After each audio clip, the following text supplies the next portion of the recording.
আপনাকে আপনি তাহলে কেন নিচ্ছেন এটা?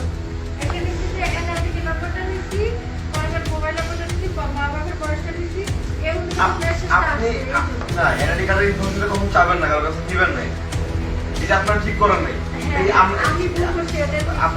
আপনারা যে মানে পুরোপুরি আমি কিছু বললাম না যে এখানে ছেলে মানুষের থেকে কিন্তু ধরে রেখে দিতাম।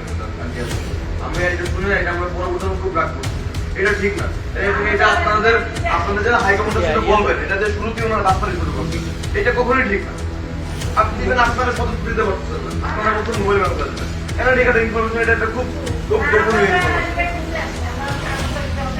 না আপনার ওই দিন আসছিলেন তো, আসছিলেন না?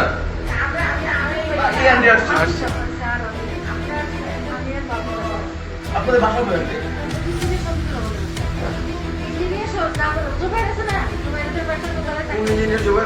এটা কি হচ্ছে এই কাঠের গলি? আন্টি আপনাদেরকে রিকোয়েস্ট করে আমাদের এই মিটিং এ আপনারা দয়াগার উপরে যাবেন না, আর এই কাজটি আর কখনো করবেন না, এটা আমরা একদম পছন্দ করি না, একদম পছন্দ করি। আন্টি প্লিজ আমাদের পুরো বাড়ি থেকে ওনারা নিচে মনে হয় আপনারা সব জায়গা থেকে নিচ্ছেন না এনআইডি কার্ডের ইনফরমেশন।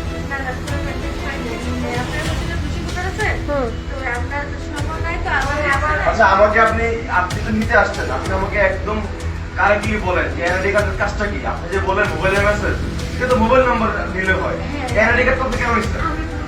আপনি এনআইডি কার্ডটা না, আপনি আমাকে বলেন আপনি এনআইডি কার্ডটা কেন নিচ্ছেন, সেটা আমাকে বলেন। আমি ভুল করে দিতে বাবা, সব জায়গায় আপনি একই করতেছেন, এই ভুলটা আপনারা কেন করতেছেন? জামাত মানে জামাত ইসলাম তো তাহলে শুরুতে একটা বাদ করে বলো তাহলে মনে হচ্ছে এটা কেমন ধরনের ভুল?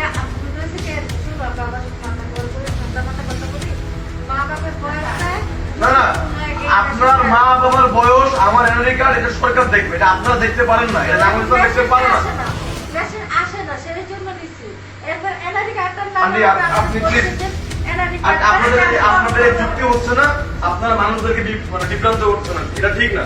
আপনারা মানুষদেরকে বিভ্রান্ত করতেছেন না, আন্টি আপনারা বিভ্রান্ত করতেছেন, আপনারা বিভ্রান্ত করতেছেন। আন্টি প্লিজ আমার বাসার উপরে যাবেন না, আপনারা নিচে নেমে যাবেন।